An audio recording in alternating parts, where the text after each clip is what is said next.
Há algo que você precisa ouvir hoje. E não é por acaso que você está aqui. Deus sabia que esta mensagem chegaria até você exatamente neste momento da sua vida. Se você está cansado de tentar controlar tudo, de carregar preocupações que não te deixam dormir, de sentir que, se você não resolver, ninguém vai resolver. Eu conheço essas noites em que a sua mente não para, em que você revisa uma e outra vez o que pode dar errado, em que o peso do que você não pode controlar aperta o seu peito. E no meio de tudo isso, Deus te diz algo muito claro. Em Isaías, Ele mesmo declara: não temas, porque eu estou contigo. Não desanimes, porque eu sou o teu Deus que te fortalece. Sempre te ajudarei, sempre te sustentarei com a destra da minha justiça. Isso não é um conselho, é uma promessa do Deus que sustenta o universo. Ele te diz: eu te sustento, sempre, com a minha mão mais forte. Hoje você vai descobrir como soltar o que não pode controlar, sem sentir que está abandonando. Você vai entender por que os planos de Deus são bons, mesmo quando você não os entende. Antes de começar, quero que você faça algo comigo. Coloque a sua mão no seu coração e declare nos comentários: hoje eu solto o que não posso controlar e descanso nas mãos de Deus. Que esta declaração seja o seu primeiro passo de fé hoje. Comecemos. Número 1. A ilusão do controle humano. Você e eu caímos na mesma armadilha mais vezes do que gostaríamos de admitir. Acreditar que, se apertarmos mais forte, se pensarmos mais, se revisarmos cada detalhe, então, finalmente vamos sentir paz. Mas acontece o contrário. Quanto mais você tenta controlar, mais a sua mente acelera. É como segurar areia com o punho fechado. Quanto mais força você faz, mais ela escapa entre os dedos, e quando você abre a mão, só fica o cansaço. E um pouco de culpa, como se faltasse algo para fazer direito. Eu conheço essa sensação, essa pressão no peito quando a sua cabeça começa a projetar tudo o que pode dar errado. Essa urgência de se antecipar a cada problema, de ter um plano para cada cenário, de sustentar todos como se você fosse o suporte invisível da casa. E quando finalmente você se senta, o seu corpo está quieto, mas o seu coração continua correndo. Você não está louco, você não é fraco. Você é humano tentando carregar uma responsabilidade que nunca foi projetada para os seus ombros. Aqui vem a virada que te liberta, embora no começo confronte. A Bíblia não te chama para viver sem responsabilidade, te chama para viver sem a ilusão de onipotência. Provérbios 16:9 diz com uma clareza que corta a ansiedade como uma espada de luz: o coração do homem planeja o seu caminho, mas o Senhor endireita os seus passos. Você está ouvindo? Você pensa, você organiza, você decide, você administra. Mas quem endireita, quem firma, quem sustenta o rumo final é Deus. Essa frase não te esmaga, te resgata, porque te devolve ao seu lugar real. Você não é o condutor absoluto, é um filho no caminho. Isso muda o ar dentro de você, porque há uma diferença entre administrar e controlar. Administrar é ser fiel com o que hoje você tem diante de si, a sua atitude, as suas palavras, as suas decisões, a sua obediência. Controlar é querer garantir o resultado, forçar o futuro, assegurar que nada te doa e que tudo saia como você imaginou. E essa obsessão não te dá paz, ela rouba a paz, rouba o seu sono, rouba a sua alegria, rouba a sua paciência com aqueles que você ama e até rouba a capacidade de ouvir a voz suave de Deus. Tiago diz isso sem enfeites, como um pai que te segura pelos ombros para te despertar com amor. Em Tiago 4:13-14, ele adverte que muitos dizem: hoje e amanhã faremos isto, mas não sabem o que será amanhã. Não é ameaça, é misericórdia. É Deus dizendo: você não precisa carregar o amanhã para ser valioso hoje. Há um alívio santo em admitir: eu não sei, eu não posso, eu não vejo tudo, e justamente por isso, eu preciso de alguém que vê tudo. Imagine um piloto atravessando uma tempestade, o céu escurece, O avião treme, as nuvens batem como ondas invisíveis. As mãos dele ficam rígidas, os seus nós dos dedos ficam brancos. Mas há uma verdade que o mantém lúcido. Ele não controla a tempestade, não pode ordenar ao vento que se cale, não pode negociar com os relâmpagos. O que ele pode fazer é confiar que o avião foi projetado para resistir e que existe um controle que vê de cima o que ele não consegue ver. Você é esse piloto e a tempestade não está nas suas mãos, mas você está nas mãos de Deus. A ilusão do controle é a conta mais cara que pagamos e o pior é que não funciona. Sempre haverá uma mensagem inesperada, uma decisão alheia, um diagnóstico, um atraso, uma perda, uma mudança de planos. Sempre haverá algo fora do seu alcance. E aqui está a notícia que te devolve o fôlego. O que está fora do seu alcance não está fora do alcance de Deus. Nada escapa das mãos dele. Ele controla o que você não pode. E os planos dele, mesmo quando passam por vales, continuam sendo bons. Deixe-me dizer como se o próprio Senhor estivesse sussurrando ao seu ouvido, sem gritos, sem reprovações, com ternura firme. Filho meu, filha minha, eu nunca te pedi que controlasse tudo. Eu te pedi que caminhasse comigo. Solte o peso que está te quebrando. Eu sustento o que você não pode sustentar. Eu endireito os seus passos. Eu não perco o controle. Descanse em mim. Hoje você pode fazer algo pequeno e poderoso para começar a romper essa armadilha. Pegue uma folha e escreva uma única coisa. Aquela que você mais está tentando controlar obsessivamente, aquela que rouba o seu sono. E embaixo, com calma, escreva: isto não está nas minhas mãos, mas está nas mãos de Deus. Depois ore com palavras simples, sem teatro, apenas verdade. Senhor, eu administro o que me cabe, mas o resultado eu entrego a ti. Ensina-me a confiar. E se agora mesmo a sua mente pergunta: mas se eu solto, quem sustenta? Se eu paro de controlar, tudo não vai desmoronar? Essa pergunta é a ponte para a próxima verdade, porque quando você solta o controle humano, não está deixando um vazio, está abrindo espaço para a soberania de Deus, e o que vem depois é mais forte do que você imagina. Número 2. O que escapa das suas mãos já está nas dele. Escute isto com calma, como quem deixa uma palavra cair no fundo da alma. Isaías 41:10 não soa como uma opinião humana. Soa como a voz de um Deus que não negocia com o medo. Não temas, porque eu estou contigo. Não desanimes, porque eu sou o teu Deus que te fortalece. Sempre te ajudarei, sempre te sustentarei com a destra da minha justiça. Há frases que se leem e pronto, e há frases que se sentem como uma aliança. Isto é uma aliança, não é talvez, não é se tudo der certo, é sempre. E quando Deus diz sempre, Ele diz a partir de um lugar onde o tempo não o limita e o cansaço não existe. Quando Ele menciona a destra da minha justiça, não está usando poesia vazia. Está dizendo: eu te sustento com a minha mão de poder. Na história do povo de Deus, a destra representa autoridade, ação, força, governo. Não é uma mão distraída, não é uma mão frágil. É a mão que abre caminhos onde não há. É a mão que sustenta o universo sem tremer. A mesma mão que fez o mar recuar. A mesma mão que sustentou Daniel na cova. A mesma mão que levantou Jesus dentre os mortos. É a mão que hoje sustenta você quando sente que está caindo por dentro. E por isso, Deuteronômio 33:27 se torna uma imagem impossível de esquecer. O Deus eterno é o teu refúgio e por baixo estão os braços eternos. Por baixo, debaixo de você.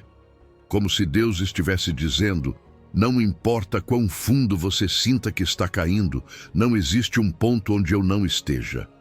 Você acha que está no ar, naquele espaço assustador onde tudo sai do controle, mas a verdade é outra. Os braços eternos já estavam ali antes de você sentir a vertigem.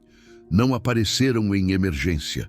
Não foram improvisados, estavam prontos, firmes, silenciosos, sustentando até quando você não percebia.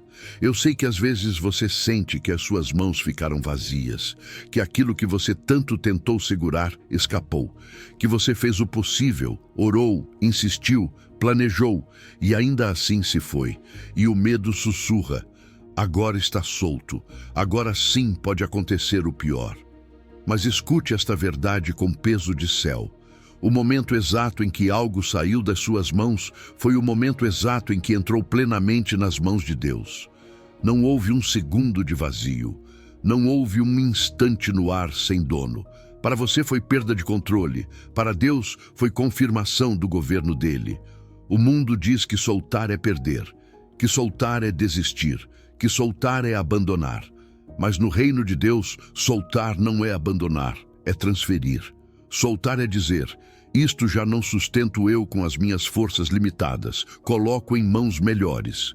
E às vezes, sem perceber, enquanto você sustentava com mãos suadas, trêmulas, cheias de ansiedade, estava reduzindo tudo à sua capacidade. Não porque Deus seja pequeno, mas porque você havia se colocado no centro. E Deus, no seu amor, espera que você o tire do canto e o coloque novamente no trono. Pense em um trapezista. Há um instante que parece loucura. Ele solta a barra e voa em direção à próxima. De fora, parece um momento em que não está sustentado por nada. Mas a verdade é que embaixo há uma rede. E essa rede não aparece depois do salto. Já estava ali antes do espetáculo. Foi testada, esticada, preparada com antecedência. Assim é Deus com você. Você sente que está soltando e ficando no ar, mas a rede da fidelidade dele já estava preparada. Ele não se ativa quando você cai. Ele já estava sustentando antes de você entender que não podia. O que escapa das suas mãos nunca escapa das mãos de Deus. Nem seus filhos, nem sua saúde, nem seu trabalho, nem seu futuro, nem esse diagnóstico que te assusta, nem essa porta que se fechou, nem esse sonho que parece desmoronar. Pode estar fora do seu controle, sim, mas só está fora do seu controle, não está fora do dele. Os seus limites não são o final da história, são o começo do capítulo onde Deus mostra a sua intervenção ilimitada. Porque Deus não pede que você seja suficiente. Deus te convida a descansar na suficiência dele. E agora, torne isso real, aí mesmo onde você está. Feche os olhos por um momento e nomeie no seu coração aquilo que te preocupa, aquilo que rouba o seu sono, aquilo que acelera a sua mente às 3 da manhã. Imagine que você está segurando isso com as suas mãos, como se fosse um objeto pesado. Sinta o peso. Agora imagine as mãos de Deus abertas diante de você, firmes, seguras, sem pressa. Coloque isso ali, solte e diga em voz alta, nem que seja em um sussurro: Senhor, isto está nas tuas mãos agora. E quando a ansiedade voltar, porque às vezes volta como uma onda, você não discuta com ela. Responda com uma verdade: já não está nas minhas mãos, está nas dele. Hoje Deus te diz algo que o seu coração precisa ouvir devagar. Antes que você soubesse que precisava, eu já estava sustentando. Não tema, minhas mãos não tremem, meus braços não se cansam, descanse em mim.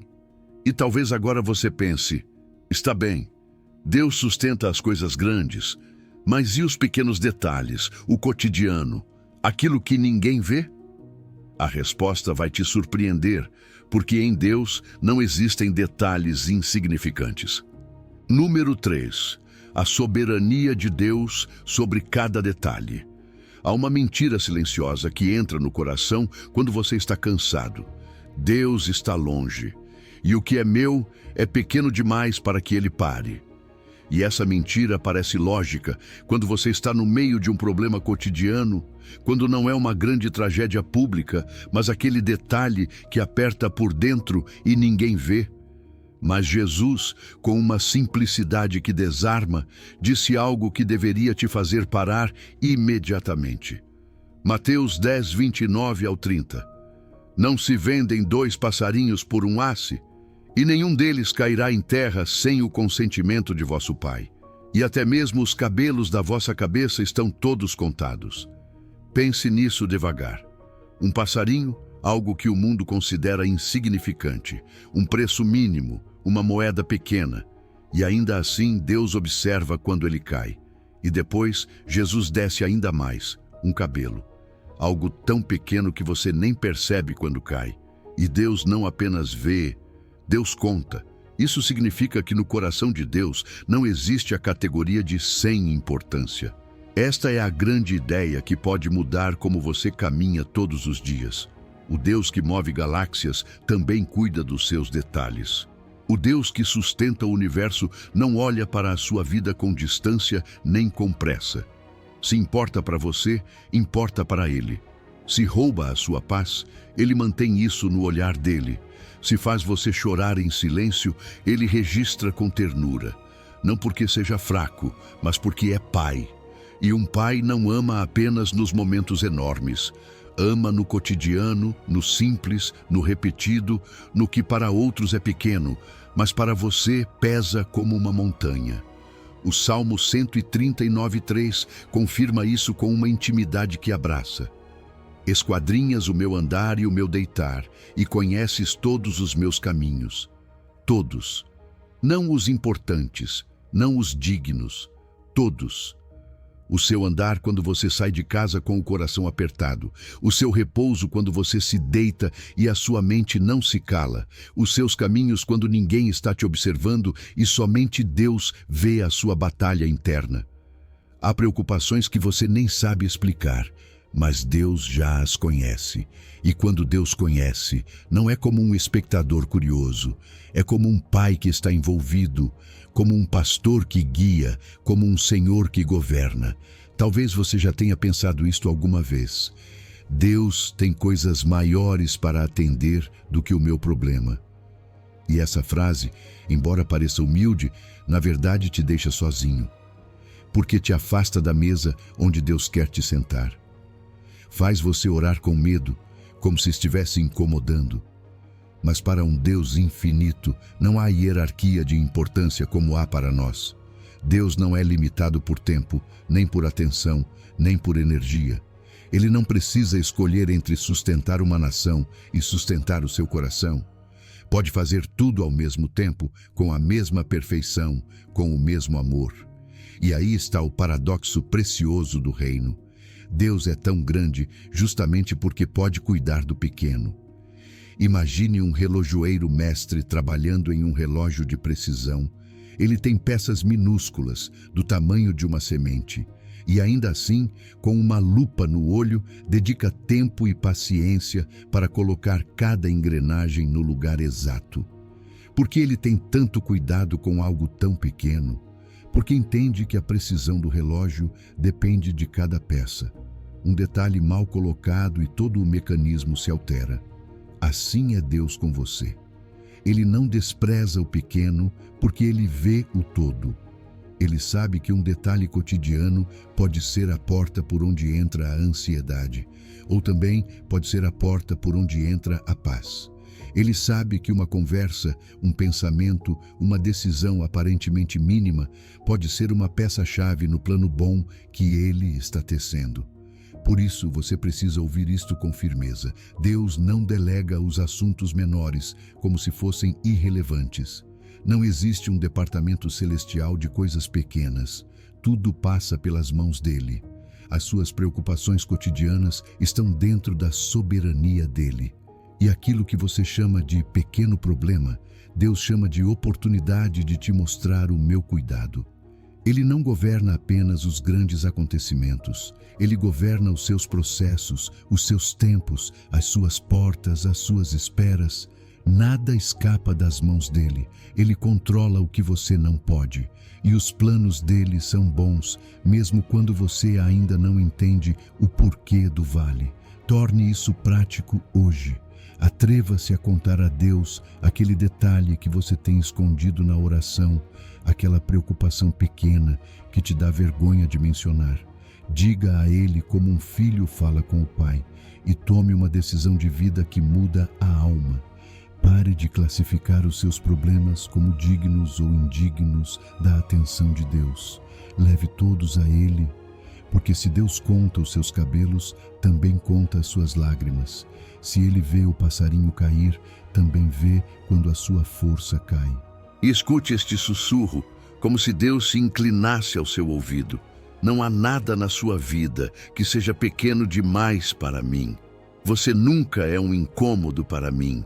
Eu vejo o que ninguém vê, escuto o que ninguém escuta e cuido de cada detalhe da sua história.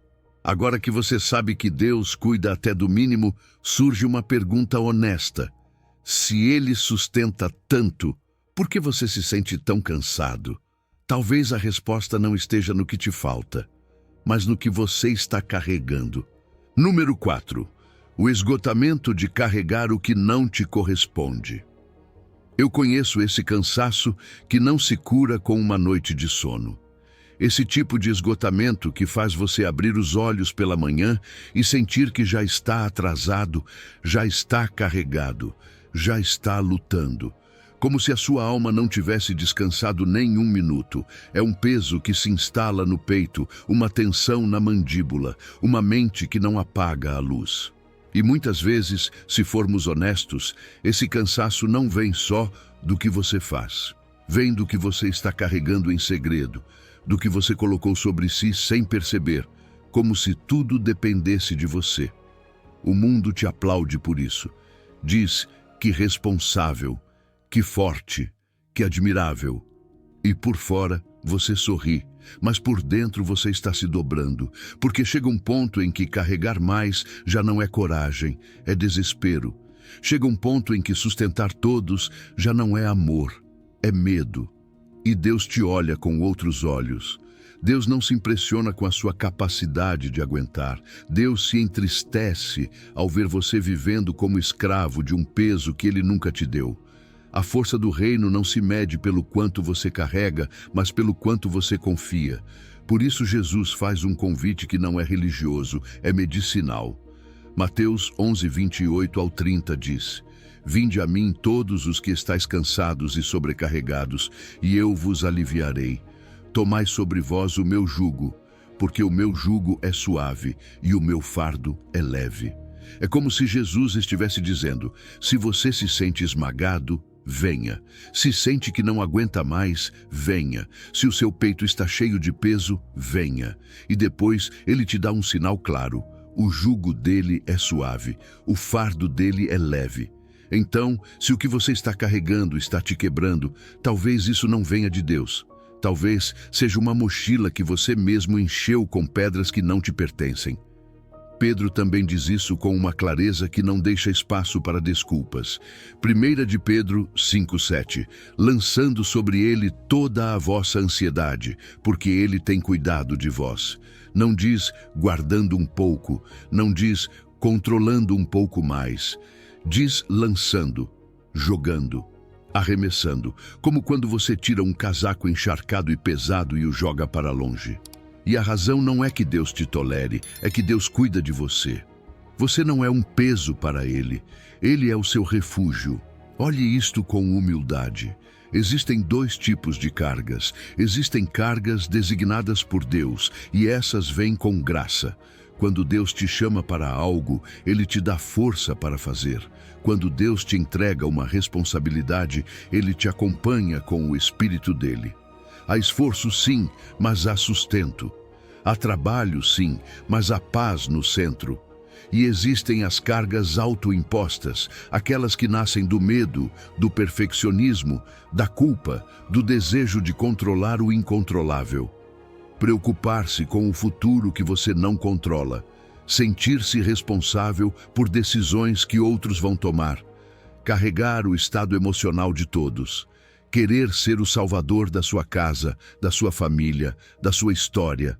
Para essas cargas extras não há graça, porque nunca foram suas, e por isso elas te esgotam como se você estivesse caminhando contra o vento. Imagine que você está caminhando por uma trilha de montanha com a sua mochila. Ela é pesada sim, mas é sua. tem o necessário para a sua jornada, mas de repente, sem perceber, você começa a carregar mochilas alheias, a dos problemas dos outros, a das expectativas dos outros, a do e se, a do e se tudo der errado. Uma mochila a mais, e outra, até que seus joelhos tremem e você já não enxerga o caminho. E o mais triste é que você acredita que é seu dever, mas não é. Deus te criou para caminhar o seu trecho, não para se tornar o sustentador do mundo. O mundo já tem um sustentador, e não é você. Por isso, o esgotamento crônico da alma quase nunca vem de fazer demais. Vem de carregar demais. E muito do que você carrega, Deus nunca te pediu. Você está gastando a sua força com o que não te corresponde. E sobra pouca energia para o que realmente te corresponde. Amar com paz, decidir com sabedoria, servir sem ressentimento, orar sem ansiedade, viver com shalom. Carregar o que não é seu rouba a presença, rouba a ternura, rouba a fé simples. Faça hoje um ato de liberdade, ainda que pequeno. Pegue as suas preocupações e dê nome a elas. Depois seja honesto. Isto está sob a minha responsabilidade direta ou está fora do meu controle?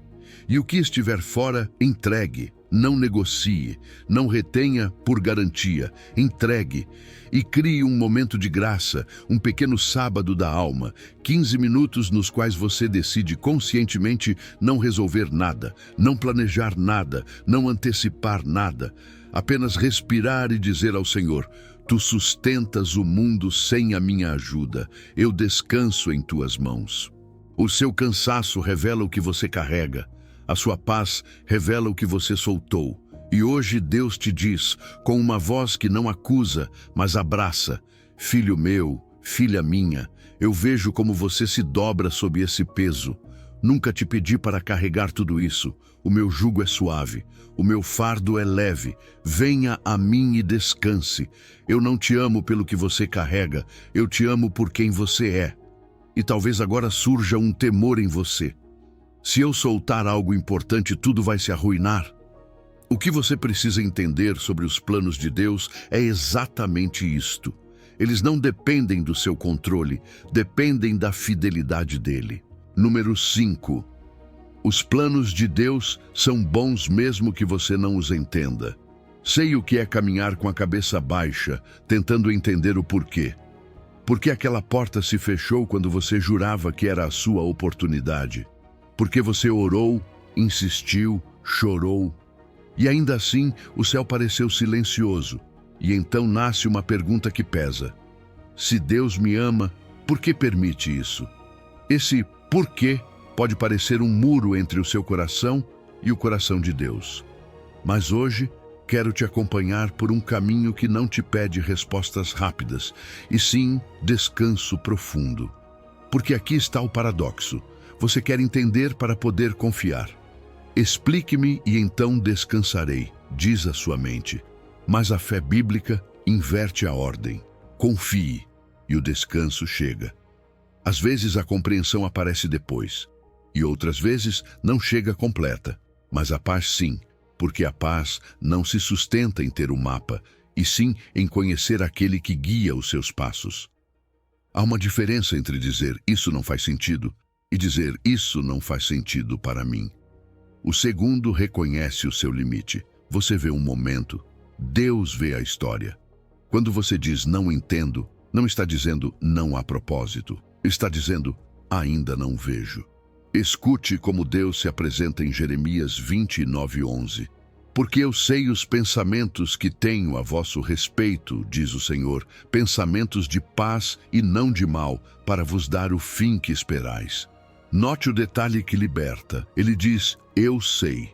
Não promete que você sempre entenderá, mas garante que ele não está improvisando. A bondade dos planos dele não depende da sua compreensão. Depende da bondade dele. E para que o seu coração lembre que Deus opera em outro nível, escute Isaías 55:8-9. Porque os meus pensamentos não são os vossos pensamentos, nem os vossos caminhos, os meus caminhos. Assim como os céus são mais altos do que a terra, Assim são os meus caminhos mais altos do que os vossos caminhos. Existem rotas que você não escolheria, mas que nas mãos dele te guardam, te formam e te conduzem. E enquanto você tenta controlar o incontrolável, você se cansa. A sua mente gira como uma roda que não para. Mas quando você lembra que nada escapa das mãos de Deus, a sua alma solta um pouco o punho. Você não precisa carregar o universo nos seus ombros. Você só precisa colocar a sua vida em mãos melhores hoje. Deixe-me te levar ao caminho de Emaús, em Lucas 24. 2 discípulos caminhavam tristes, dizendo com outras palavras: não entendemos, pensávamos que tudo terminaria diferente. E enquanto falavam, Jesus se aproximou e caminhou com eles. Mas eles não o reconheceram. Assim acontece com você. A dor embaça a visão e você confunde silêncio com ausência. Jesus não os humilhou pela confusão deles. Abriu as Escrituras para eles, caminhou no ritmo deles, e quando o pão foi partido, os olhos deles se abriram. A revelação chegou no trajeto. Agora olhe para a sua própria história com essa imagem. Imagine um imenso tapeçário. Você o olha por baixo e vê fios emaranhados e nós. O tecelão o olha por cima e vê a figura completa. O que você chama de desordem pode ser parte do desenho. E aqui está o núcleo. Os planos de Deus são bons, não porque você os entende, mas porque Ele é bom. Você não precisa compreender o plano para descansar. Você precisa conhecer o planejador. Então hoje, faça algo simples e poderoso. Pegue aquilo que você não entende e, em vez de exigir uma explicação imediata, peça uma revelação do caráter de Deus. Diga: Senhor, mostra-me quem Tu és aqui. Mostra-me a Tua fidelidade no meio da minha confusão. E mude a sua frase interior, de preciso entender para confiar, para confio porque Te conheço. E escute, como se o próprio Deus falasse com você. Filho meu, filha minha, sei que você não entende e não te rejeito por isso. Não te pedi para sustentar o que te supera. Pedi que você me entregasse. Os meus planos para você são bons sempre. Nada escapa das minhas mãos. Confie no tecelão. Se hoje você puder abraçar isso, abre-se a próxima verdade. Os planos de Deus não nascem de emergência. São eternos. Não são reação. São propósito. E isso muda tudo. Número 6. Deus não improvisa. Seus planos são eternos. Às vezes você olha para a sua vida e sente que ela é uma sequência de acidentes. Uma coisa acontece, depois outra, e você só está tentando se manter à tona. Você não planejou aquela notícia, não esperava aquela traição, não imaginava aquele fechamento de porta, não contava com aquela perda. E no meio de tudo, aparece uma pergunta silenciosa que aperta a sua alma. Existe mesmo um plano? Ou estou à deriva? Se hoje você se sente assim, quero que você respire, porque esta verdade não vem para te repreender, vem para te levantar. Deus não improvisa, e isso muda tudo. Deixe que a palavra entre como luz em um quarto escuro.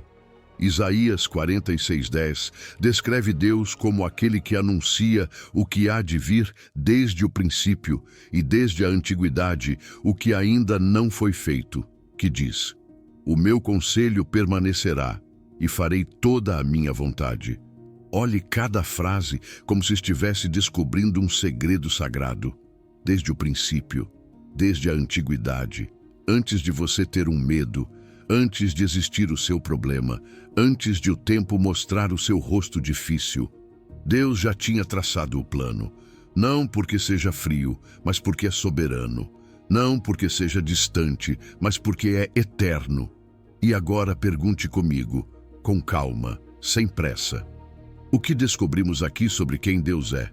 Descobrimos que Ele não caminha em linha reta como nós. Você vê um dia de cada vez, uma semana de cada vez, um mês de cada vez.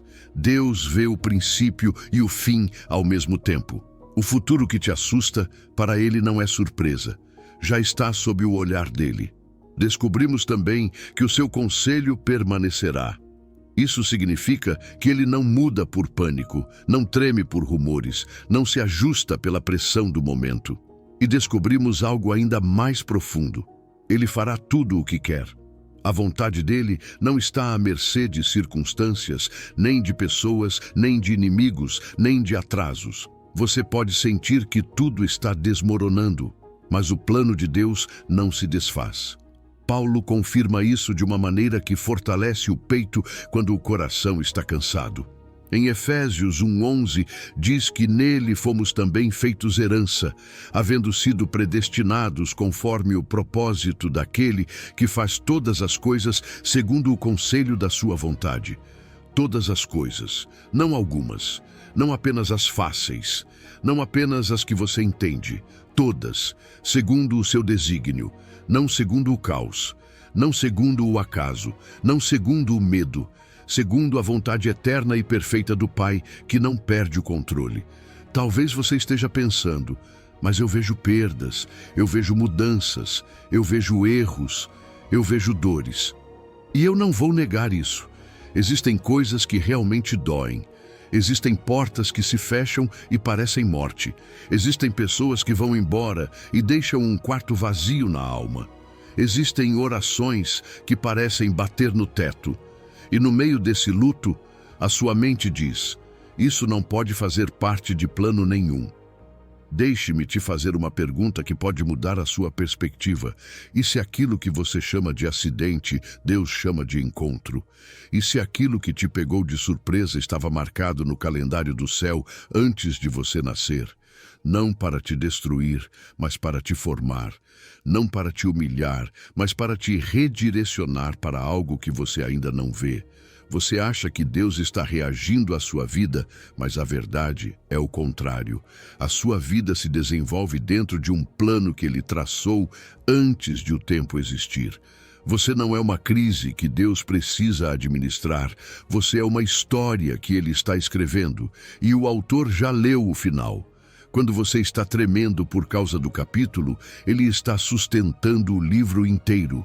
Imagine um arquiteto com os seus projetos. Antes de o edifício existir, antes de se cavar o primeiro buraco, antes de se colocar o primeiro tijolo, o projeto já está pronto. Cada cômodo, cada janela, cada escada, cada coluna, tudo existe primeiro na mente e no plano do arquiteto. Ele não improvisa no meio da obra porque teve uma ideia repentina. Ele executa o que já viu completo. Assim também é a sua vida. Existem projetos divinos. Foram traçados antes da fundação do mundo. E Deus não está improvisando com você. Ele está construindo. Por isso esta ideia central tem tanta força. Antes de existir o seu problema, Deus já tinha desenhado a solução. Antes de chegar este momento difícil, Ele já tinha preparado um caminho, uma provisão, uma porta, uma força interior que você ainda não sabe que tem. O que para você é crise, para Deus é um passo previsto na agenda eterna dele. As suas lágrimas não o surpreendem. Os seus atrasos não o desorientam. A sua noite escura não o confunde. Ele chegou antes de você. Hoje quero te deixar com um compromisso simples, mas poderoso. Escreva e coloque onde você possa ver. A minha vida não é um acidente, é um plano eterno em execução. E depois pergunte com honestidade: o que mudaria no meu nível de paz se eu realmente acreditasse que nada na minha vida pega Deus de surpresa? Essa pergunta não é para te culpar, é para abrir uma porta de descanso. E agora Deus te diz, porque esse é o coração dele para você. Nada do que você vive me surpreende. Antes de você nascer, eu já conhecia este dia. Antes de surgir o problema, eu já tinha desenhado a solução. Você não está à deriva. Está exatamente onde os meus planos eternos te colocaram. Confie. E talvez agora venha a pergunta mais prática de todas. Se Deus não improvisa e o plano dele é eterno, como você solta?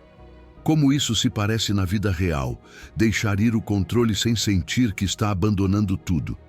Porque soltar não é o que muitos pensam, e a próxima verdade vai te mostrar isso com clareza. Número 7. Soltar não é abandonar, é confiar. Eu entendo esse medo que aperta você por dentro quando ouve a palavra soltar. Para o seu coração soa como abandonar, como se desentender, como falhar com alguém. E você não é assim. Você se importa com seus filhos, sua família, seu relacionamento, seu trabalho. Por isso você aperta e por isso tenta controlar. Mas aqui está a verdade. Às vezes, a sua maneira de sustentar, por medo, acaba machucando o que você ama.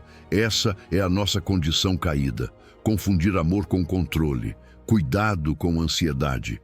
O mundo te aplaude quando você carrega cada vez mais e te chama de forte quando você nunca solta. Mas Deus vê um filho amado, cansado, sem paz, tentando ocupar um lugar que não lhe corresponde. E Deus não te acusa, Ele te convida. Ele te mostra que soltar não é abandonar, é confiar. Essa é a coragem sagrada de soltar. A Escritura diz isso com uma frase que parece simples, mas é profunda em Salmo 37:5.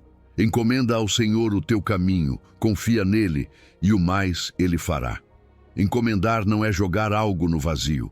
Encomendar é colocar algo valioso em mãos seguras. É transferir o que pesa sobre você para o único que pode sustentar. Quando você solta em oração, você não está renunciando ao cuidado. Você está elevando o cuidado porque o coloca sob o melhor cuidador. Provérbios 3:5-6 confirma. Confia no Senhor de todo o teu coração e não te apoies no teu próprio entendimento. Reconhece-o em todos os teus caminhos e ele endireitará as tuas veredas. A promessa não é para quem controla, é para quem confia. E não te apoies no teu entendimento não significa que você deixe de pensar. Significa que deixe de idolatrar a sua capacidade. A fé madura diz confio antes de dizer entendo. Veja a paradoxa. O mundo diz que soltar é deixar de cuidar, mas o reino diz que soltar em Deus é cuidar de verdade. Agarrar com medo estrangula, soltar com fé liberta. Quando você aperta demais, suas decisões se tornam reativas e o seu coração se torna uma prisão. Quando você abre a mão, dá espaço para Deus agir e dá oxigênio à sua alma. Talvez você sinta culpa, como se soltar fosse trair suas responsabilidades. Mas soltar não é falta de amor, é amor ordenado. É dizer, eu farei o que me cabe e o que não me cabe eu coloco em Deus. 1 de Pedro 5:7 diz claramente, lançando sobre ele toda a vossa ansiedade, porque ele tem cuidado de vós. O seu cansaço revela o que você carrega, a sua paz revela o que você soltou. Imagine um pai ensinando seu filho a andar de bicicleta. Chega um momento em que o pai precisa soltar. Se ele não soltar, a criança nunca aprende a se equilibrar. Isso é abandono? Não. O pai corre ao lado, atento, pronto para segurar se houver queda. Ele solta justamente porque ama. Assim também Deus. Às vezes ele te pede para soltar porque o seu controle está impedindo aquilo que ele quer formar. Soltar não é se desentender. Você faz a sua parte com responsabilidade. Ora, trabalha, corrige, pede perdão, busca conselho, mas o resultado final não é você quem produz. Isso pertence a Deus. A sua parte é obediência, a parte de Deus é o fruto. E você descobre algo. A paz não chega quando tudo se resolve. A paz chega quando você decide confiar, mesmo quando ainda não foi resolvido. Faça isso de forma prática agora mesmo. Identifique aquilo que você está segurando com força demais. Pode ser uma pessoa, uma conversa pendente, uma decisão, um diagnóstico, um futuro incerto. Abra suas mãos fisicamente e diga, Senhor, eu solto, não abandono. Eu confio a Ti.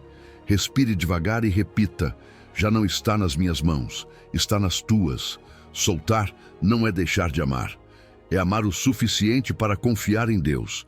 Ele cuida do que você entrega e te ensina a descansar sem perder o seu propósito. E escute, como se Deus falasse com você. Filho meu, filha minha, quando você solta, devolve para mim o que sempre foi meu. Eu recebo o que você me entrega com mãos firmes.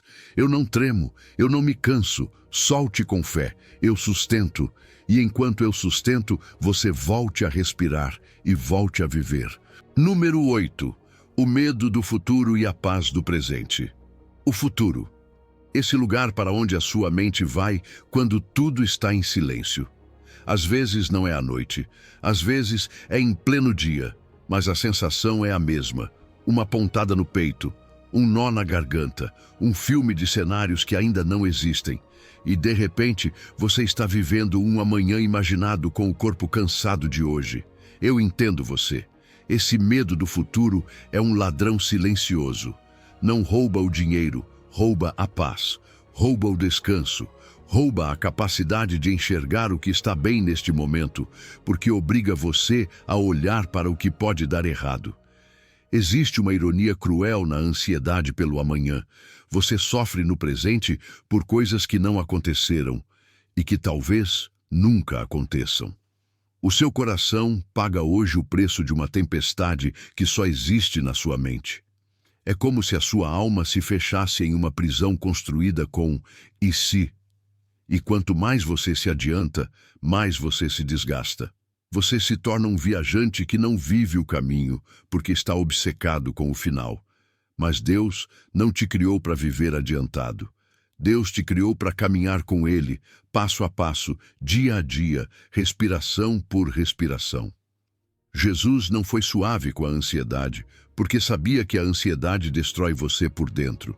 Por isso disse em Mateus 6,34 que não devemos nos inquietar com o dia de amanhã, porque o dia de amanhã trará o seu próprio cuidado, e basta a cada dia o seu próprio mal. Escute o que isso significa no mais profundo. Deus não te dá hoje a graça para carregar os problemas de amanhã. Ele dá graça para hoje. Quando você tenta carregar o amanhã com as forças de hoje, você se quebra. Quando tenta viver um ano inteiro em uma única noite, você desmorona.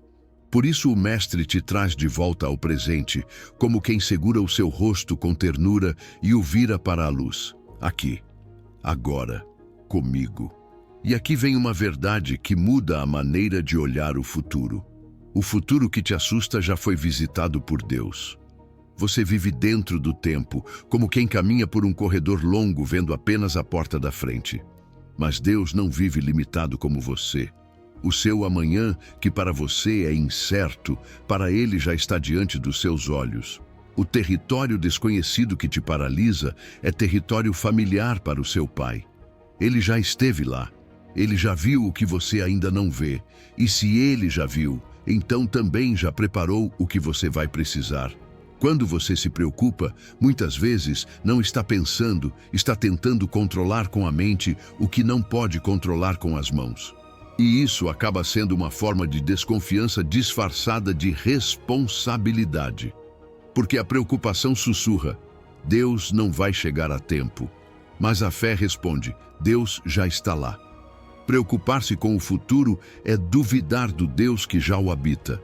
É como se o seu coração dissesse: Senhor, eu sei que Tu és grande, mas não sei se estarás no meu amanhã. E hoje Deus quer curar essa ferida. Ele não apenas estará, Ele já está. Por isso, Filipenses 4, 6-7 não te dá uma repreensão vazia, te dá um caminho. Não andeis ansiosos por coisa alguma. Antes, em tudo, sejam conhecidas diante de Deus as vossas petições, pela oração e súplica com ações de graças. E a paz de Deus guardará o vosso coração e os vossos pensamentos. Note essa palavra, guardará. A paz de Deus não é um sentimento frágil, é um sentinela, é uma muralha. É uma presença que se coloca na porta da sua mente para que o medo não entre para governar você. Mas essa paz chega quando você leva o peso a Deus, não quando o gira em círculos dentro de si. Imagine que você caminha por um caminho com uma neblina espessa. Você mal consegue ver 2 passos.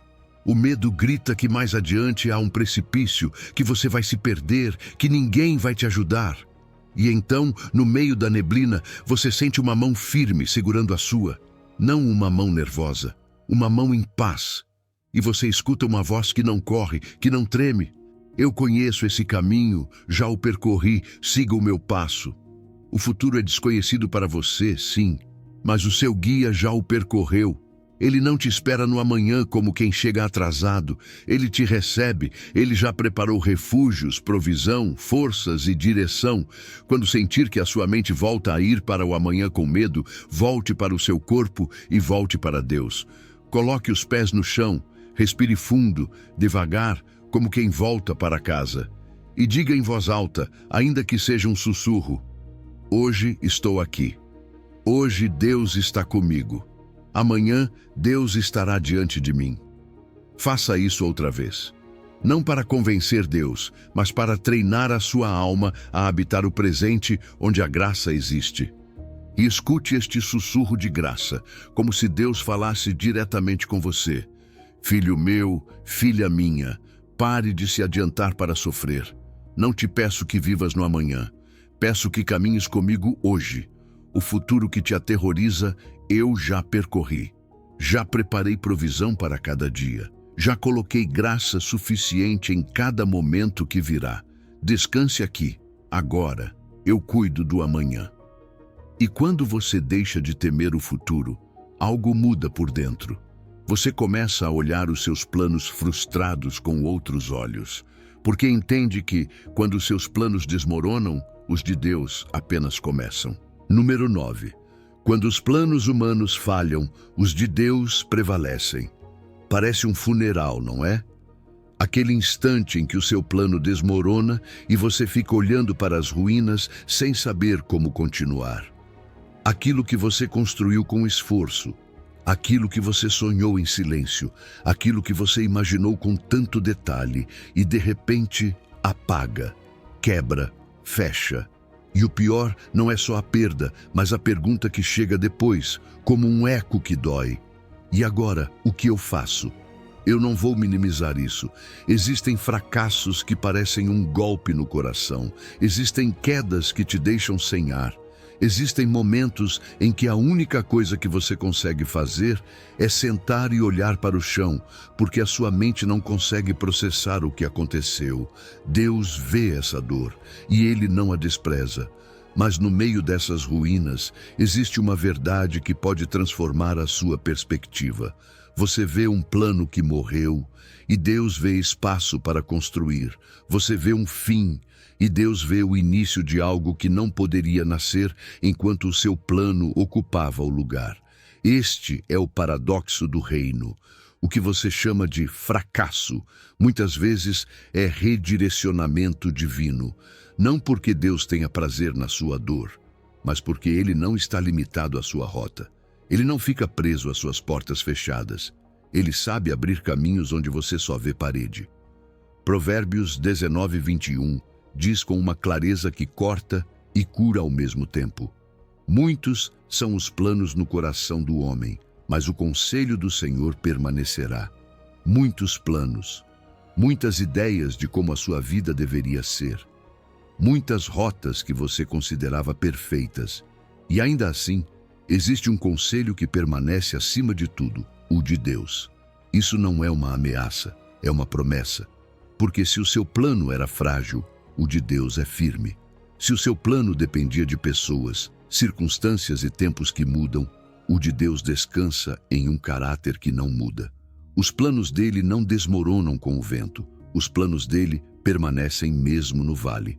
Jó, depois de perder tudo, não disse: agora eu entendo. Ele disse algo mais profundo. Em Jó 42:2, confessou: eu sei que tudo podes e que nenhum dos teus planos pode ser impedido. Isso é adoração no meio das ruínas.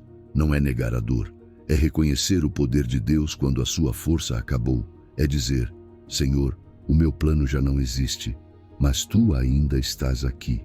E se tu ainda estás aqui, então a minha história não terminou. Mudou de direção, sim, mas não terminou. Aqui está um segredo que muitos aprendem tarde. Deus não está obrigado a abençoar os seus planos, mas está absolutamente comprometido em cumprir os dele.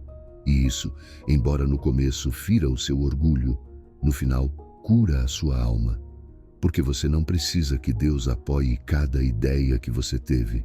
Você precisa que Deus te conduza para aquilo que Ele desenhou para você. Às vezes, o seu plano era bom, mas não era o plano. Às vezes era lógico, mas não era o caminho. Às vezes fazia você se sentir seguro, mas não ia te formar. E Deus ama tanto o seu destino eterno que não permite que você fique confortável em uma rota que é pequena demais para você. Pense naquela voz calma do GPS quando você sai da rota. Recalculando. Não há gritos, não há condenação, não há humilhação, apenas uma nova rota até o destino. Assim é Deus com você, mas com uma diferença maravilhosa. Quando Ele recalcula, Ele não apenas ajusta o caminho, Ele também redime o que doeu. Ele pega o que parecia perda e usa como mestre. Ele pega o que parecia atraso e transforma em proteção. Ele pega o que parecia rejeição e transforma em direção. E você, com o tempo, olha para trás e entende que aquela porta fechada te salvou de algo que você não via. O colapso do seu plano pode ser o espaço que Deus precisava para executar o dele.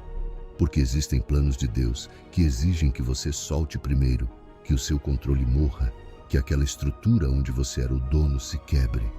Não para te destruir, mas para te libertar. Porque enquanto você tenta sustentar tudo com ansiedade, Deus não pode te mostrar como tudo é sustentado com graça. Enquanto você insiste na sua versão, você não consegue receber a dele. E a versão dele não é mais fria, é mais sábia, é mais alta, é mais segura.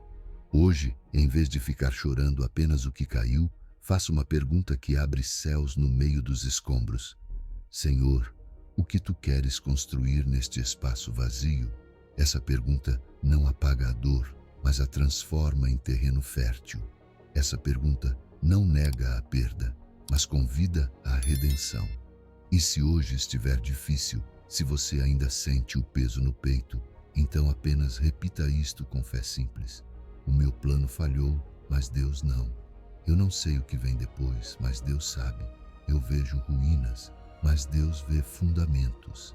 E escute como se Deus falasse devagar ao seu coração.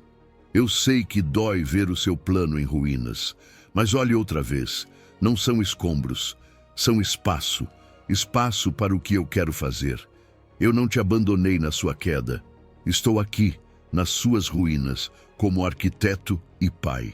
Não chore apenas o que você perdeu. Prepare-se para o que vem. Os meus planos são bons.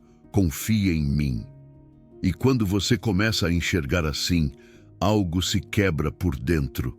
Mas é aquilo que precisava ser quebrado. A resistência. Você deixa de lutar contra o que já passou. Deixa de exigir que a vida volte a ser como era. E nessa rendição, estranhamente, nasce uma paz que você não conhecia. Porque finalmente descansou nas mãos que nunca perdem o controle. Número 10. A paz que nasce da rendição. Você está cansado de lutar, e não é um cansaço comum, daqueles que passam com um cochilo ou com uma boa noite de sono. É um cansaço que se sente na alma. É a guerra interna de levantar todos os dias com o mesmo peso no peito, com a mesma conversa na sua mente, com a mesma tentativa de mudar o que não muda. Você luta com a realidade, luta com pessoas que não respondem, luta com lembranças que voltam, luta com o tempo porque gostaria que Deus se movesse no seu ritmo. E chega um momento em que já não dói só a situação, dói o seu próprio coração de tanto resistir. Talvez ninguém perceba por fora. Você continua funcionando, continua sorrindo quando é preciso, continua cumprindo responsabilidades, mas por dentro sente que está em uma batalha constante. E o mais difícil dessa batalha é que você não pode vencê-la com força humana, porque está lutando contra coisas que não dependem de você. É aí que a ansiedade se torna uma espécie de armadura pesada. Você acha que ela te protege, mas na verdade ela te afunda. E quanto mais você se esforça para controlar, mais a paz escapa.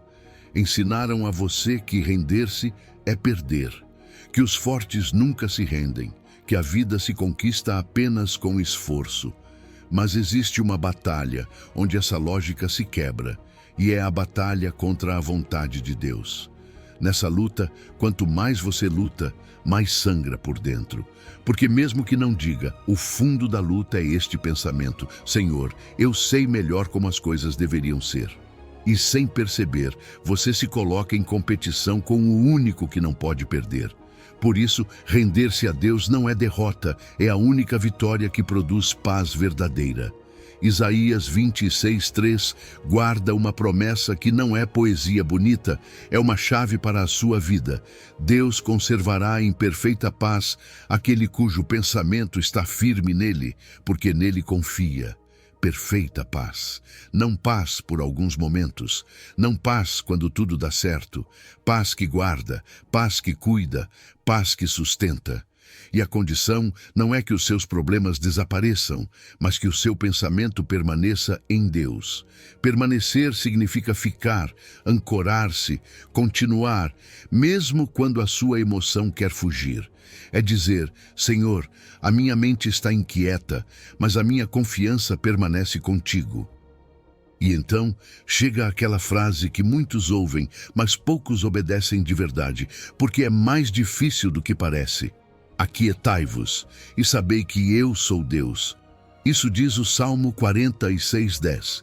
Fique quieto, não como resignação, mas como ato de fé. Quieto não é passivo, quieto é rendido. Quieto é dizer: já não vou me mover por pânico, já não vou decidir por desespero, já não vou forçar portas que Deus não abriu. Porque enquanto você luta contra Deus, luta contra a sua própria paz. E embora pareça estranho, a sua paz não está no final da batalha, está no momento da rendição. Imagine um nadador em um rio, exausto, tentando vencer a correnteza. Seus braços queimam, seu peito se fecha, sua respiração fica curta. Cada braçada é mais esforço e menos avanço. A correnteza é mais forte e chega a um ponto em que a luta não é coragem, é teimosia. Mas então, em um momento crítico, o nadador para de lutar. Ele se rende à correnteza e descobre algo. Ao soltar, não se destrói.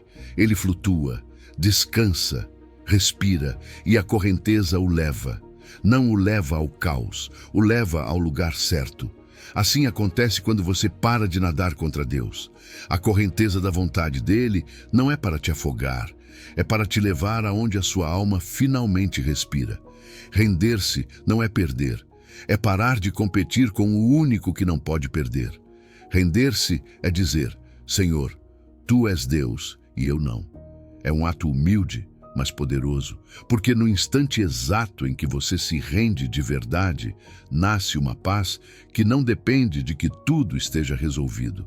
Nasce a paz de saber que você já não está carregando o mundo nos seus ombros. Nasce a paz de descansar na soberania de Deus. E essa paz não te torna indiferente, te torna estável. Não te torna frio, te torna confiante. Não tira as suas responsabilidades, tira o veneno da ansiedade. Faça isso de forma prática hoje, aqui, agora. Mesmo que seja com voz trêmula, diga em voz alta: Senhor, eu paro de lutar, eu me rendo à tua vontade, tu vences, e porque tu vences, eu venço. E enquanto diz isso, abra as suas mãos, como se estivesse soltando uma corda que estava queimando os seus dedos. Porque às vezes a sua alma precisa de um gesto para obedecer aquilo que o seu coração já sabe. E quando vier o impulso de voltar a controlar, repita: estou quieto, Deus é Deus. Eu confio. E escute como se o Pai se inclinasse até você com ternura: filho meu, filha minha, pare de lutar contra mim. Eu não sou seu inimigo, sou seu Pai. Eu vejo as suas noites, eu vejo a sua batalha interna, eu vejo o seu desgaste. A batalha já foi vencida por mim. Você só precisa ficar do meu lado. Renda-se e descanse nos meus braços. Nada escapa das minhas mãos. Eu controlo o que você não pode, e os meus planos para você são bons. Quando você se rende e encontra paz, algo muda dentro de você. Você começa a respirar diferente, começa a olhar diferente. E então está pronto para ver o que antes não podia enxergar no meio da luta, até aquilo de ruim que aconteceu com você. Deus pode transformar em bem.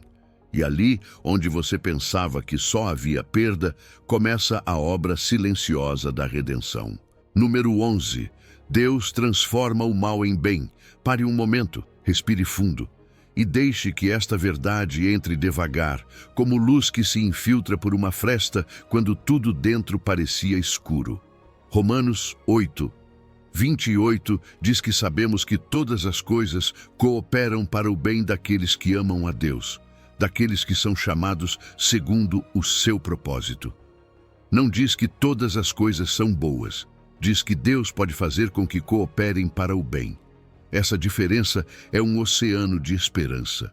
Porque você sabe, há coisas que aconteceram com você que não têm nada de bonito. Houve dor real. Houve perdas que não podem ser disfarçadas. Houve traições que quebraram a confiança. Houve noites em que tudo o que você sentia era o peso da pergunta: como pode sair algo bom disso? E é aqui que a fé madura não nega o mal nem o chama de bem. A fé madura olha para o Pai e diz: eu não entendo isso, mas sei quem tu és. E se Ele controla o que você não pode, então também controla o final, mesmo que hoje você esteja preso no meio da história. Olhe para esta promessa com calma. Todas as coisas cooperam para o bem. Como se Deus pegasse ingredientes amargos que ninguém escolheria e ainda assim preparasse alimento para a sua alma. Deus não aplaude a dor, mas a redime. Não celebra a ferida, mas a cura. Não fica olhando a sua ruína com frieza. Entra nela com poder. E às vezes, o milagre dele não é evitar a tempestade, mas transformar a tempestade em escola, a escola em testemunho, e o testemunho em salvação para outros. Pense em José. A história dele não começa com aplausos, começa com traição. Ele foi vendido. Foi arrancado de sua casa, foi acusado injustamente. E anos depois, quando finalmente teve autoridade e seus irmãos tiveram que olhar nos olhos dele, José disse uma frase que parece impossível se você não conhece a Deus.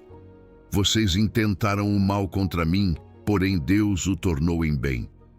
Isso está em Gênesis 50, 20. Observe o contraste. Houve intenção maldosa. Houve pecado humano real, mas acima disso, houve uma mão maior guiando o caminho para um bem que eles não podiam imaginar. Isso é soberania. Isso é redenção. Agora, venha comigo para o mais íntimo. Eu sei que há partes da sua história que você nem conta. Feridas guardadas em silêncio, como se nomeá-las fosse voltar a sangrar.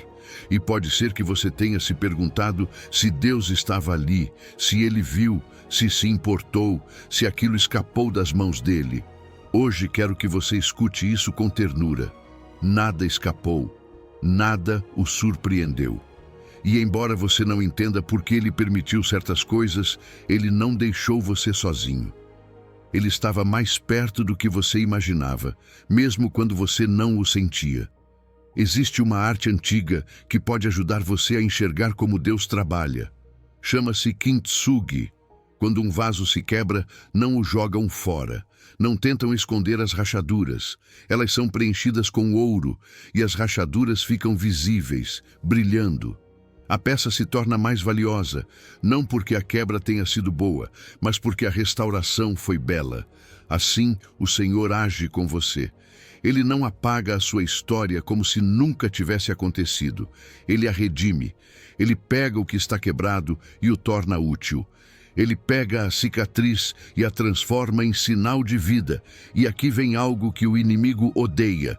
Aquilo que foi projetado para destruir você, Deus recicla para fortalecer você. O que foi uma armadilha se torna plataforma. O que foi vergonha se torna compaixão pelos outros. O que foi perda se torna sabedoria. Não porque você seja forte o tempo todo, mas porque Deus é especialista em ressurreições. Ele não precisa de um terreno perfeito para plantar. Ele faz brotar vida onde antes só havia cinza. Fique alguns segundos em silêncio interior e faça esta oração simples, sem palavras complicadas. Senhor, aqui está a minha ferida. Eu não a entendo, eu não a justifico, eu não a disfarço, eu te entrego.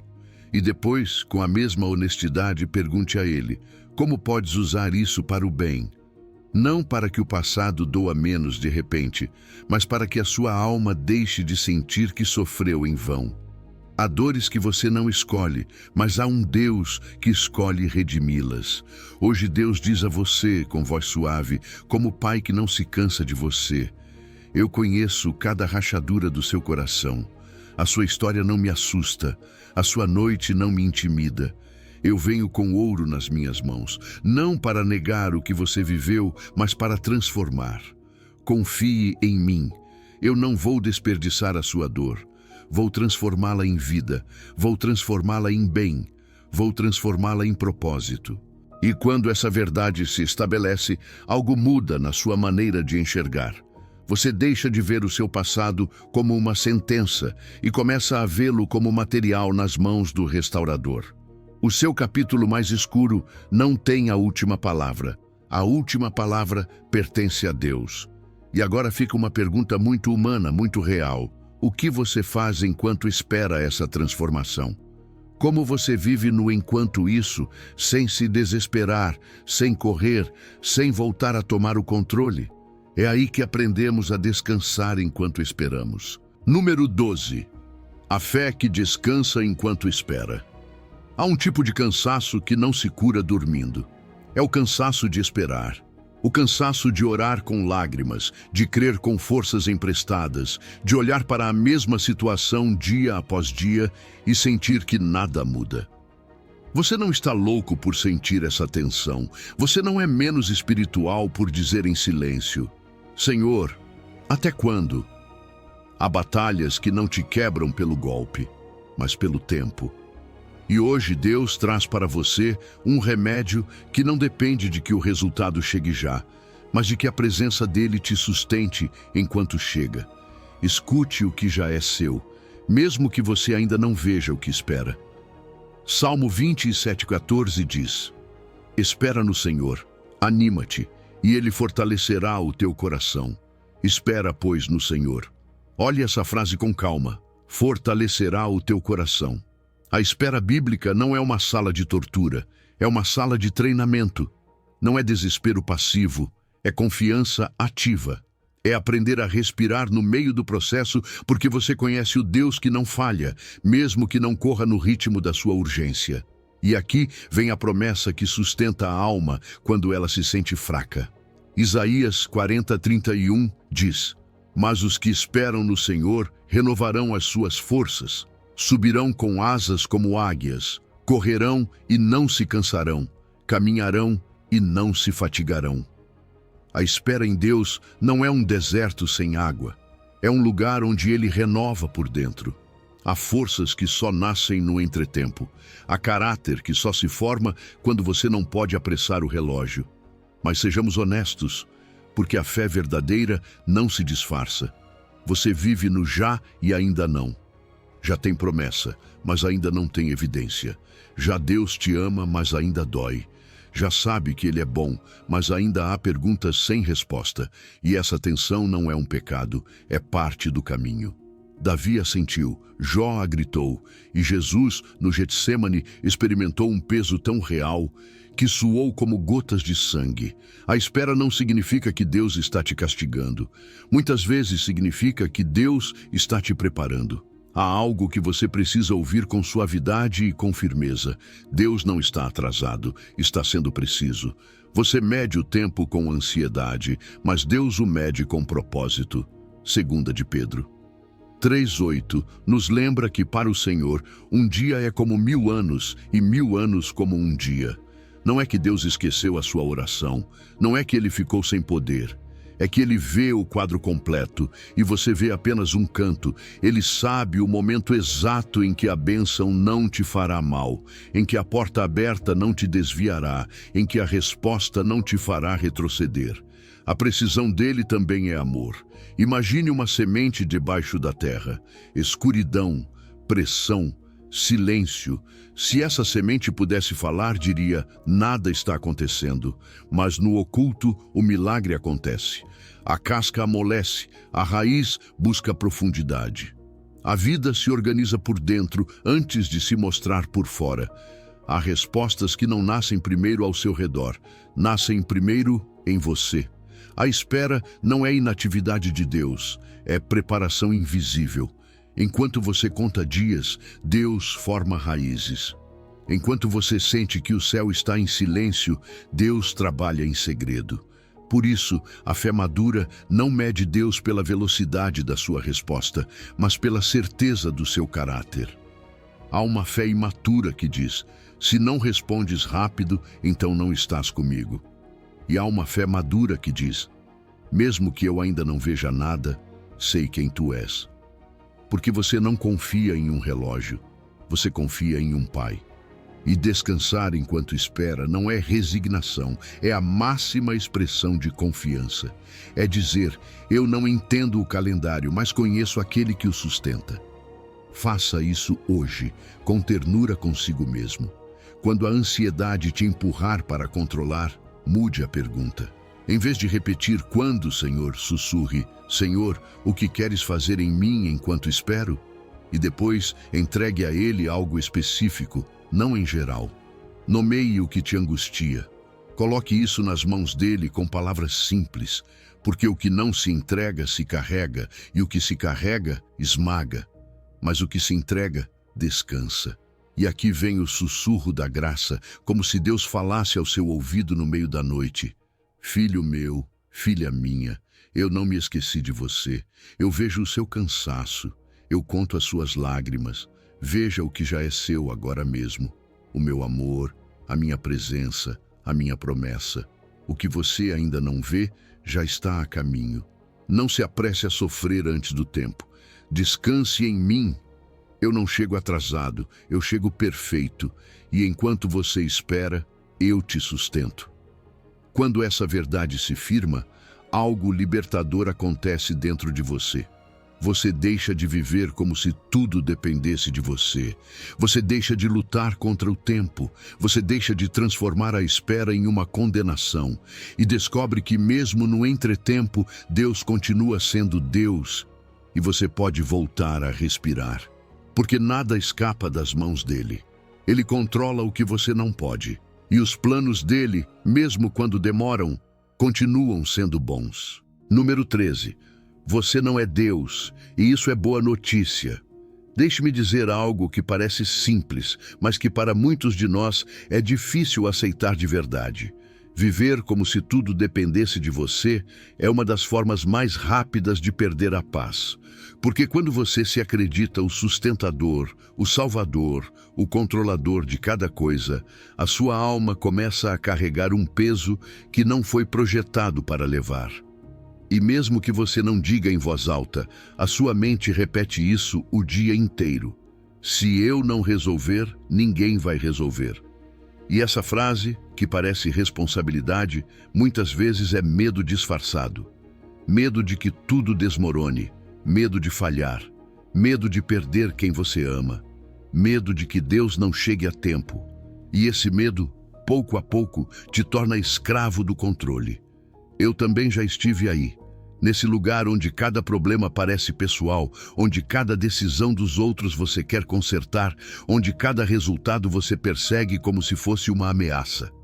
A pessoa vive pensando que se soltar, tudo desaba, que se descansar, algo ruim vai acontecer, que se parar de vigiar, o mundo vai escapar das suas mãos. E sabe o que acontece? Você termina vivendo em guerra interna. Mas não porque a vida seja mais dura do que antes, e sim porque assumiu um cargo que não te pertence. Você subiu em um trono que não foi feito para você. E o trono de Deus, quando é ocupado por uma criatura limitada, se transforma em uma cadeira de tortura.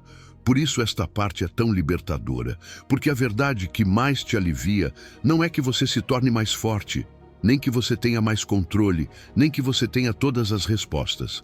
A verdade que mais te alivia é esta: você não é Deus. E isso é boa notícia. Não é humilhação, é descanso. Não é derrota, é salvação do esgotamento.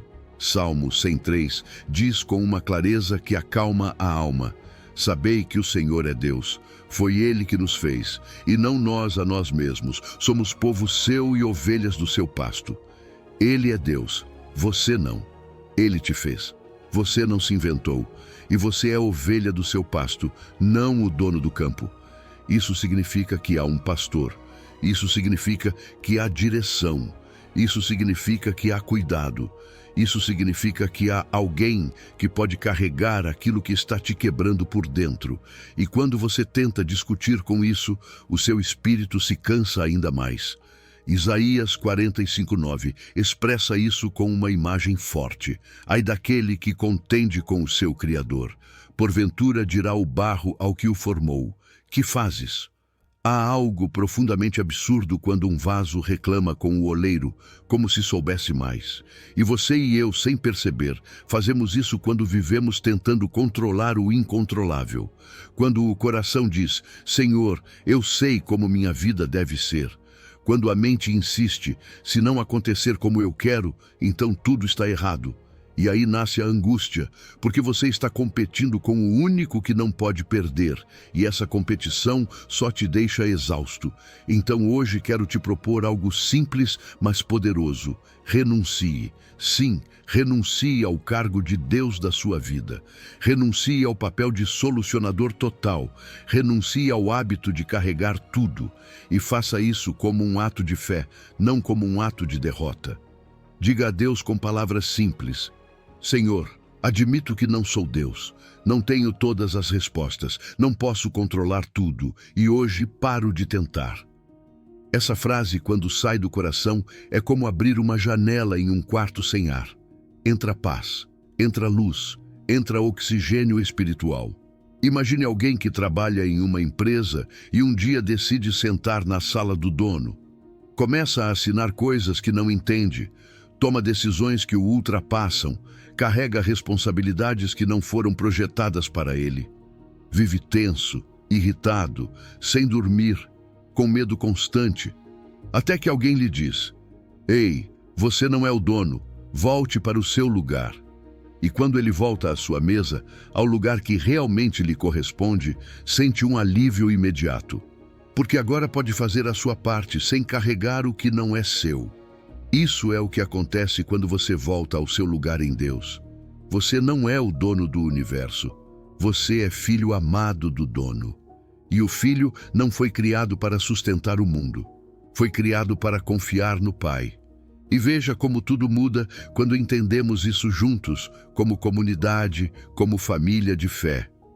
Se todos deixássemos de brincar de ser Deus, haveria menos ansiedade, menos controle, menos culpa, menos cobrança.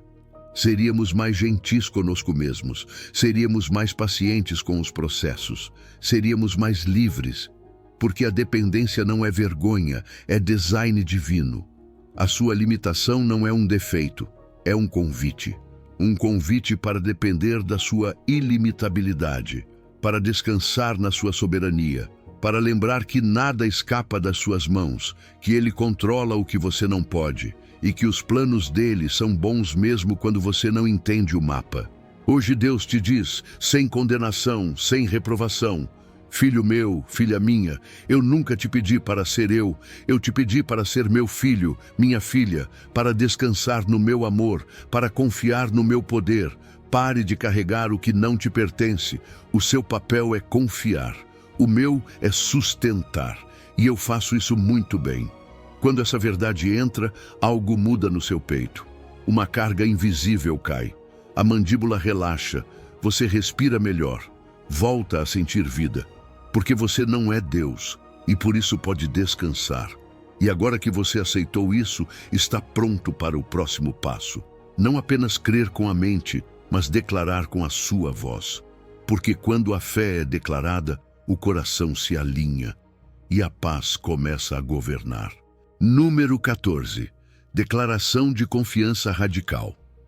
Há um momento na vida espiritual em que já não basta dizer sim, eu creio dentro da mente, porque a mente pode concordar, mas o coração ainda treme. E é aí que muitos ficam presos. Querem confiar, mas não sabem como tornar isso real. Querem soltar, mas não sabem como soltar algo que está apertado nas mãos há anos. Querem descansar, mas a alma continua em alerta, como se o perigo estivesse logo ali na esquina. Por isso hoje, não vamos falar apenas de ideias bonitas. Hoje, vamos entrar em um ato sagrado, declarar confiança. Porque a confiança se fortalece quando é declarada. E quando suas palavras saem com fé, algo dentro de você se organiza. Há um poder profundo no que você diz. Não porque suas palavras sejam magia, mas porque suas palavras revelam a quem você está adorando. Quando você só fala do que teme, o medo se torna o seu Deus. Quando você só repete o que te falta, a escassez se torna o seu altar.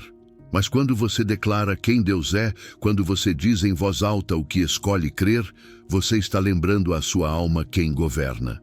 A fé que fica calada na mente costuma ser frágil porque se mistura com 1000 pensamentos. Mas a fé que sai pela boca se torna decisão, se torna pacto, se torna âncora. E por isso, o que você declara importa tanto, porque suas palavras não apenas descrevem o seu estado, muitas vezes começam a dirigir o seu coração para a verdade. Davi entendeu isso de uma maneira linda. Ele não era um homem que nunca teve medo. Ele foi um homem que aprendeu a falar com o medo com fé. E vemos isso em Salmos 56, 3 e 4. No dia em que temo, eu em ti confio. Em Deus louvarei a sua palavra. Em Deus tenho confiado. Não temerei. Que me pode fazer o homem? Observe a ordem. Primeiro ele reconhece a realidade. No dia em que temo, ele não nega, não finge ser forte, não mente para si mesmo. Mas nesse mesmo dia, nessa mesma tempestade, decide declarar: eu em ti confio. Davi não esperou sentir calma para confiar. Ele confiou para que sua alma lembrasse onde estava a calma. Talvez você pense que declarar fé quando sente medo é hipocrisia, mas não é. É coragem. Hipocrisia seria fingir que você não tem medo. Fé é admitir que tem, mas escolher Deus acima desse medo. Fé é quando suas emoções gritam: tudo vai desmoronar. E você responde com uma declaração: Deus sustenta o que eu não posso. Fé é quando sua mente corre para cenários escuros e você a ancora com palavras: nada escapa das mãos de Deus. Você não precisa esperar sentir-se confiante para falar com confiança. Muitas vezes, o sentimento vem depois, quando o coração ouve o que a sua boca se atreve a afirmar. Paulo também viveu essa segurança, e não a partir de uma cadeira confortável, mas a partir da dor. Em 2 de Timóteo 1,12 ele disse: porque eu sei em quem tenho crido, e estou certo de que é poderoso para guardar o meu depósito até aquele dia. Paulo não disse: sei o que vai acontecer. Ele disse: sei em quem tenho crido. Essa é a chave da confiança radical. Ela não se apoia em circunstâncias perfeitas, se apoia no caráter de Deus. E quando você conhece Deus como Pai bom, soberano, fiel, então pode declarar confiança mesmo quando o cenário ainda não mudou. Imagine um barco no meio de uma tempestade. As ondas batem, o vento ruge, tudo se move, e ainda assim há algo que pode sustentá-lo, uma âncora. Uma âncora pesada que desce, afunda e se prende à rocha no fundo. As declarações de fé são âncoras verbais. Não apagam o vento imediatamente, mas impedem que você se perca. Elas descem ao fundo da sua alma e se agarram à rocha que é Deus. Quando o pensamento te empurra, a âncora te sustenta. Quando a emoção te sacode, a âncora te centra. Quando tudo parece incerto, a âncora te lembra: Deus continua sendo Deus. O mundo diz: fale do que você sente. E claro que há um lugar para expressar a dor. Mas a fé te convida a declarar o que você crê, mesmo quando ainda não sente, porque suas palavras programam o seu coração, o treinam, o orientam, o tiram do pânico e o levam para a presença. Por isso hoje vamos fazer algo simples, mas profundo. Não como um ritual vazio, mas como uma entrega real. Pare por um momento o que estiver fazendo. Respire fundo, devagar. Coloque sua mão direita sobre o peito, sobre o seu coração. Sinta o seu batimento, essa vida que Deus te deu. E agora, com a sua boca, com a sua voz, declare comigo: Senhor, hoje declaro que confio em Ti. Solto o que não posso controlar. Entrego meus medos, meus planos, meu futuro. Tuas mãos são mais fortes que as minhas. Teus planos são melhores que os meus. Hoje escolho a fé acima do medo. O que escapa das minhas mãos nunca escapa das tuas. Confio, solto, descanso. Amém. Fique um segundo em silêncio depois de dizer isso. Não tenha pressa. Deixe que essa declaração se assente, porque a fé declarada é fé ativada. E agora, ouça este sussurro de graça, como se Deus respondesse à sua entrega. Eu ouvi a sua declaração. Cada palavra chegou ao meu trono. Eu recebo o que você me entrega. Eu guardo o que você me confia. Eu sustento o que você não pode. Descanse, filho meu. Descanse, filha minha. Nada escapa das minhas mãos. Você declarou. Você soltou. Você ancorou a sua alma. E agora resta apenas uma coisa: viver a partir dessa confiança, dia após dia, não como emoção passageira, mas como decisão firme, porque a vida sob o controle dele não é uma vida mais limitada, é a vida mais livre que existe. Número 15. Viver sob o seu controle é viver em paz. Você carregou o peso de pensar que se você não sustentar tudo, tudo desmorona. Você lutou com pensamentos que não se apagam, com cenários que se repetem na sua cabeça, com esse impulso de controlar o que não se deixa controlar. Talvez até tenha acordado às 3 da manhã com o coração acelerado, imaginando o pior. E tenha ficado olhando para o teto como se sua mente fosse uma sala de emergência que nunca fecha. Respire fundo agora. Não para fingir que nada dói, mas para reconhecer algo santo. O peso que você carregava no início já não precisa permanecer nos seus ombros. Há uma imagem que me acompanha com ternura, como um título interno que Deus sussurra: o descanso daquele que finalmente se sentou. Porque é isso que acontece quando você deixa de lutar com a vida. Não significa que as tempestades desapareçam. Significa que você já não as enfrenta da posição errada. A vida sob o controle de Deus não é uma vida sem perguntas, mas é uma vida com sustentação. A diferença é que antes você queria ser o motorista, estressado por não ver a rota completa, pensando que se não segurasse o volante com força, algo terrível aconteceria. E agora você começa a viver a partir do assento de filho, a partir do lugar de confiança, olhando pela janela, sabendo que quem dirige não improvisa. Imagine que toda a sua vida você tentou dirigir do banco de trás de um carro. Você estica as mãos, quer alcançar o volante, grita instruções, se desespera porque não vê bem o caminho e por dentro sente que tudo depende de você. Você termina exausto, com a alma em nó, porque esse esforço não dá frutos, só deixa cansaço. Mas um dia você percebe que há um motorista à frente.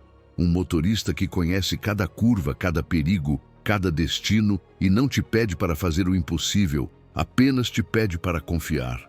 E pela primeira vez você se senta, para de se esticar em direção ao controle. Descansa. E ao descansar, você não perde a viagem, você a recupera. O mundo te prometeu paz em troca de controle, mas nunca consegue, porque o controle é uma ilusão frágil.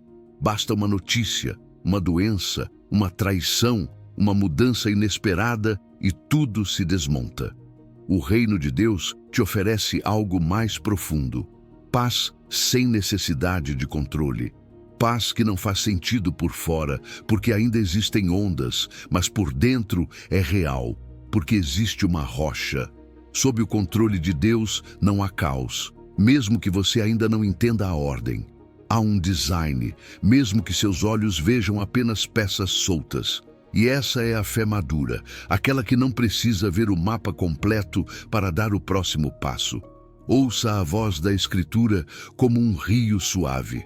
Em Salmo 23, 1 ao 3, Davi diz com a calma de quem já foi sustentado no vale: O Senhor é o meu pastor, nada me faltará. Em verdes pastos me fará repousar. Junto a águas de descanso me conduzirá. Refrigera a minha alma. Isso é mais que poesia. É uma declaração de governo. Se você tem pastor, não precisa viver como seu próprio pastor. Se ele guia, você pode soltar. Se ele cuida, você pode respirar. Se ele consola, sua alma não está destinada a viver em guerra. E Jesus, com uma ternura firme, te deixa. Seu legado em João 14, 27. Deixo-vos a minha paz vos dou. Não vou-la dou como o mundo a dá. Não se turbe o vosso coração, nem se atemorize. A paz dele não é como a do mundo, que se apaga quando o clima muda. A paz dele é um fogo que permanece mesmo quando a noite é longa. A paz bíblica não é ausência de problemas, é presença de confiança dentro deles. Por isso, cada dia sob a sua soberania é um dia de vitória, mesmo que por fora pareça um dia comum, até mesmo que pareça um dia difícil. A vitória, às vezes, não se parece com um milagre barulhento, se parece com um coração que já não se quebra pela ansiedade. Esta noite, antes de dormir, dê um passo pequeno, quase invisível, mas poderoso. Diga ao Senhor com palavras simples: este dia foi teu, amanhã também será, descanso em ti. E quando amanhecer, antes de tocar no celular, antes de correr, antes de carregar novamente o mundo, declare: hoje vivo sob o teu controle, não sob o meu. Não é magia, é rendição, é voltar ao lugar certo. Você percorreu um caminho importante nesta mensagem. 15 verdades que podem transformar como você enfrenta cada dia. Quero que você leve 3 coisas gravadas no coração. Primeira, o que escapa das suas mãos nunca escapa das mãos de Deus. Segunda, os planos dele são bons, não porque você os entenda, mas porque ele é bom. E terceira, a vida mais livre não é a que controla tudo, mas a que descansa em quem tudo controla. Esta noite, antes de dormir, quero que você faça algo simples. Feche os olhos, coloque a mão no peito e diga em voz alta: Senhor, este dia foi teu, amanhã também será, descanso em ti. Faça isso todas as noites desta semana. Você vai notar como a paz começa a ganhar espaço da ansiedade. Se você chegou até aqui, é porque seu coração tem fome de Deus. Isso diz muito sobre você. Se esta mensagem trouxe paz para você, compartilhe com alguém que também precisa soltar seus fardos. E se quiser continuar recebendo estas palavras, inscreva-se e ative o sino. Lembre-se, o que escapa das suas mãos nunca escapa das dele. Que o Deus que sustenta o universo sustente hoje o seu coração. Que a paz dele guarde a sua mente e que você viva, a partir de hoje, sob o controle do único que merece controlar tudo. Descanse. Ele tem o controle. Até breve.